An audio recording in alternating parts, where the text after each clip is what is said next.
नमस्कार दोस्तों, stock market trading में हम आपका दिल से स्वागत करते हैं।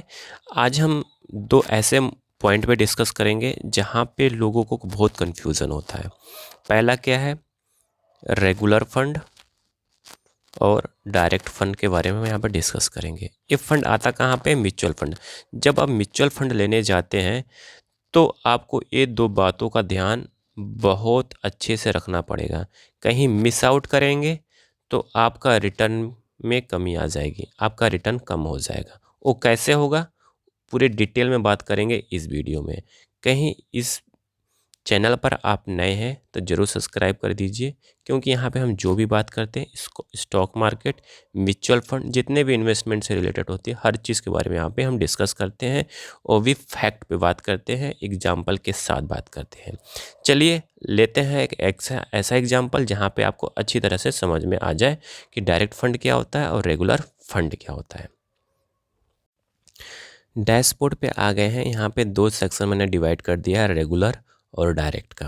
ये पहला रेगुलर का है, ये दूसरा डायरेक्ट का है। ठीक है, रेगुलर को समझते हैं। रेगुलर का जो रिटर्न होता है बहुत कम होता है। यहाँ पे रिटर्न क्या होगा, कम होगा।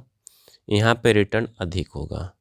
एक अच्छे लैंग्वेज बता रहा हूँ, सिंपल लैंग्वेज में। दूसरा एनएवी। एनएवी होता क्या है, एनएवी जैसे शेयर प्राइस होता है ना, इसी तरह म्यूचुअल फंड में एनएवी होता है। ठीक है, इसका एनएवी कम होगा, ठीक है, और इसका एनएवी अधिक होगा। ठीक है, इतना समझ में आ गया। ये मैं शॉर्टकट में बता रहा हूँ, पूरा डिटेल में भी बताएंगे एग्जाम्पल के साथ।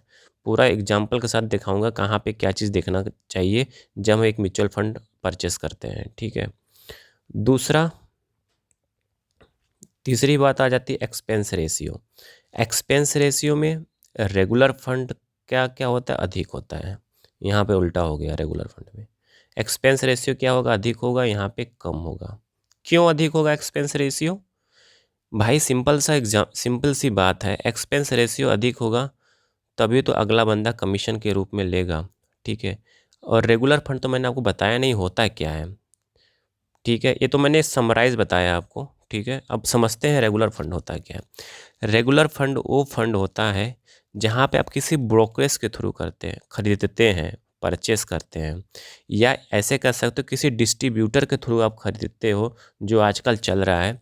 जैसे एग्जांपल के रूप में मैं आपको बता दूं, एग्जांपल के रूप में आजकल चल रहा है एनजी इंडिया इन्वेस्टमेंट। आपने बहुत एडवर्टाइजमेंट देखा होगा, एनजी इंडिया का देखा होगा, प्रूडेंट का देखा होगा। ये क्या है, डिस्ट्रीब्यूटर है, म्यूचुअल फंड के डिस्ट्रीब्यूटर हैं। ठीक है, ये क्या करते हैं, म्यूचुअल फंड बेचते हैं। जिस तरह एलआईसी लोग बेचते हैं ना, जिस तरह एलआईसी के एजेंट होते हैं ना, एलआईसी बेचते हैं ना, उसके बदले में कमीशन मिलता है। इसी तरह एनजी इंडिया इन्वेस्टमेंट और प्रूडेंट ये क्या करते हैं, ये भी एक तरह से कंपनी है। ठीक है, वो क्या करते हैं, इसमें लोग बेचते हैं। क्या बेचते हैं, म्यूचुअल फंड बेचते हैं, इसके बदले में इनको कमीशन मिलता है। ठीक है, जब कमीशन मिलेगा तो ऑटोमेटिकली आप कह सकते हो रिटर्न आपका क्या हो जाएगा, कम हो जाएगा। ठीक है, तो रेगुलर फंड आपको परचेज नहीं करना है। आपको जो परचेज करना है डायरेक्ट फंड परचेज करना है, और डायरेक्ट फंड कैसे परचेज करेंगे उसके बारे में भी डिस्कस हम करेंगे यहाँ पे। ठीक है, तो आपको इन लोगों से बच के रहना है, क्योंकि मैं देखो जो बात कर रहा हूँ फैक्ट की बात कर रहा हूँ। ठीक है, आपके पैसे की बात कर रहा हूँ जहाँ पे आपका अच्छा रिटर्न बन सके। ठीक है, आपको इन लोगों से बच के रहना है। ठीक है, आजकल एचडीएफसी बैंक भी हो गया, आईसीआईसीआई बैंक हो गया, कोटक महिंद्रा बैंक, बहुत सारे ऐसे हैं जो रेगुलर फंड बेचते हैं। ठीक है, उनको भी आपको ध्यान में रखते हुए परचेस करना है। ठीक है, दूसरा बात आता है यहाँ पे डायरेक्ट फंड की बात आती है। तो डायरेक्ट फंड आप खरीदेंगे कहाँ से? ठीक है, डायरेक्ट फंड आपको कहाँ से खरीदेंगे, डायरेक्ट फंड आप खरीदेंगे जैसे कि जरोधा, एग्जाम्पल के रूप में मैं ले रहा हूँ, आप कहीं से भी खरीदिए। मैं एग्जाम्पल के रूप में जरोधा ले लिया। जरोधा का कॉइन आता है, वहाँ से आप म्यूचुअल फंड खरीदिए, वहाँ पे कमीशन फ्री होता है। ठीक है, मतलब एक तरह डायरेक्ट फंड हो गया, मतलब डायरेक्टली आप एएमसी के थ्रू बाय और परचेज करते हो। ठीक है, यहाँ पे इंटरमीडिएट कोई इन्वॉल्वमेंट नहीं होता है। ठीक है, तो यहाँ पे आपका कमीशन फ्री है, तो नो डाउट आपका रिटर्न क्या होगा, अच्छा होगा। ठीक है, बेटर होगा। जरोधा भी है आई थिंक, और ग्रो भी है, देख लीजिएगा। एंजल ब्रोकिंग भी आ गया है, एंजल ब्रोकिंग भी है। ठीक है, तो आप इस प्लेटफॉर्म से खरीदेंगे तो आप डायरेक्ट फंड खरीद सकेंगे, ठीक है। रेगुलर फंड बीच का क्या होगा, बिचौलिया होगा जिसे कहते हैं, ठीक है। चलिए अब एग्जांपल के थ्रू समझते हैं कि कहाँ पे डिफरेंसेस चेक करते हैं, कहाँ से डिफरेंस आता है, ठीक है। अब वो चेकआउट कर लेते हैं।